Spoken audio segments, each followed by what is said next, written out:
Hello and a very warm welcome. My name is Ken Weller.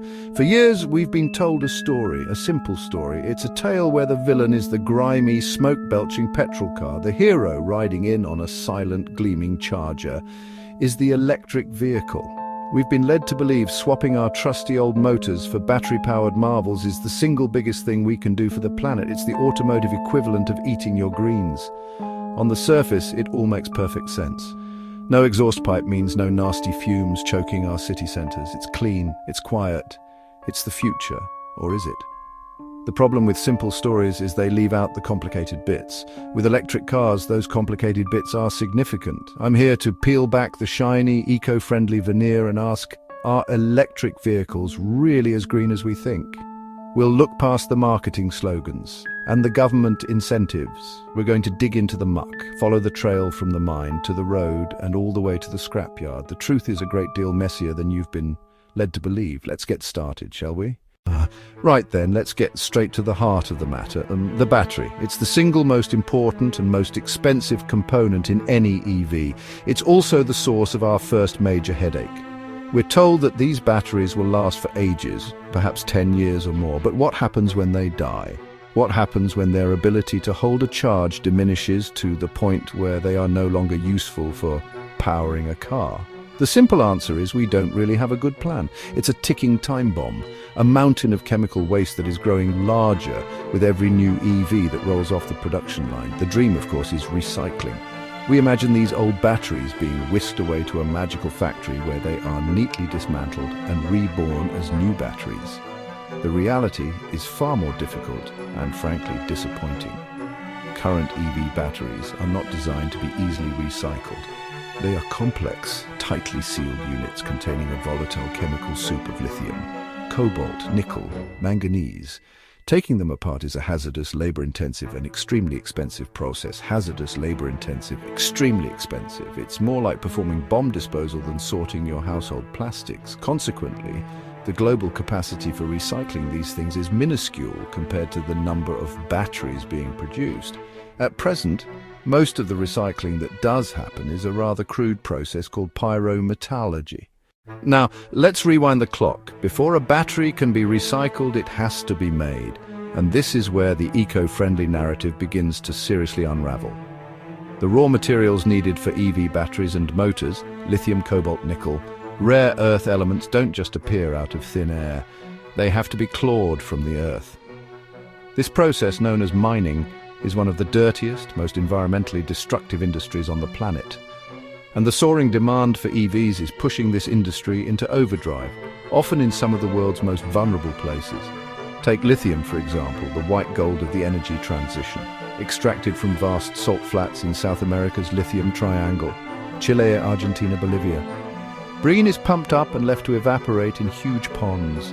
This uses colossal amounts of water in arid regions. A study in environmental research letters found mining 1 ton of lithium needs about 500,000 gallons of water, leading to desertification, soil contamination, devastating impacts on local farming communities and indigenous populations. Then there's cobalt, critical for stabilizing batteries.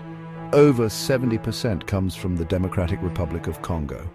Many mines have appalling conditions. This brings us to the big one, the cradle-to-grave analysis. To truly compare an EV with a traditional petrol or diesel car, you can't just look at what comes out of the exhaust pipe. You have to look at everything. You have to account for the environmental cost of manufacturing the car, the energy used to power it throughout its life, and the impact of scrapping it at the end. This is known as a life cycle assessment, and when you do the maths properly, the results are often quite surprising. A brand new EV does not start with a clean slate. It starts deep in the red. The manufacturing phase is where the EV takes a massive initial hit. A 2021 study by Volvo, comparing their electric XC40 Recharge with their petrol XC40, was refreshingly honest. They found producing the electric version generated a staggering 70% more emissions than producing the petrol one. The overwhelming majority of this extra carbon debt comes from the energy-intensive production of the battery pack, involving all that mining, refining and transportation we just discussed. This means an EV has a significant environmental deficit to pay off before it even begins to deliver any benefits. It's like starting a race 100 meters behind the starting line. Now, over its lifetime, as the EV is driven, it starts to pay back that debt, especially if it's charged using renewable energy sources like wind or solar. The point at which it breaks, even with a comparable petrol car, can vary wildly. The Volvo study suggested that if charged with the average global energy mix, which still includes a lot of coal and gas, the EV would need to be driven 110,000 kilometers, or about 68,000 miles, to become greener than the petrol version. For decades, cars were built on a fairly simple principle: an engine, a gearbox, other mechanical bits. When one of those bits wore out, a chap in oily overalls would replace it, and your car would live to fight another day. My old Land Rover is a case in point. It's a collection of parts from different eras, constantly being fixed and fettled. With proper care and a steady supply of spare parts, a well-built petrol car, diesel car from the 90s, 2000s can last for hundreds of thousands of miles, serving a family for 20 years or more. This longevity is in itself a form of sustainability. The most eco-friendly product is the one you don't have to replace. Electric vehicles, however, represent a completely different philosophy. They are more like giant smartphones on wheels than traditional cars. Their lifespan depends on the health of the battery and the longevity of complex electronics. Motors are reliable. The battery is a consumable with a finite life. After about 8 to 10 years, capacity degrades significantly. The owner faces a terrifyingly expensive decision: replace the battery or scrap the car.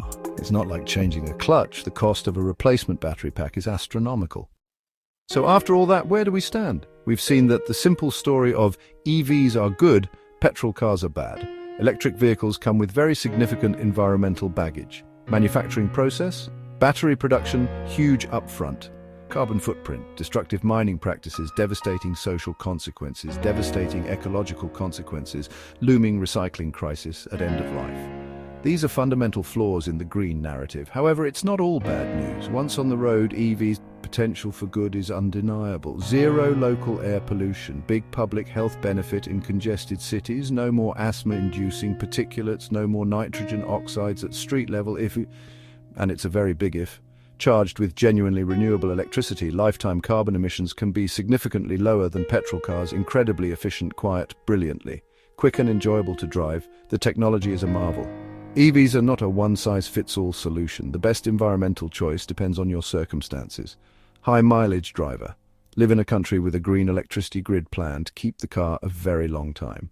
Then a new EV could be the lower carbon option if you drive only a few thousand miles a year and already own a reliable petrol car. Before you go, if you found this video helpful, please give us a thumbs up and consider subscribing to the channel for more honest takes on the future of cars. Your support helps us bring you more deep dives. We'd love to have you along for the ride. Thanks for watching.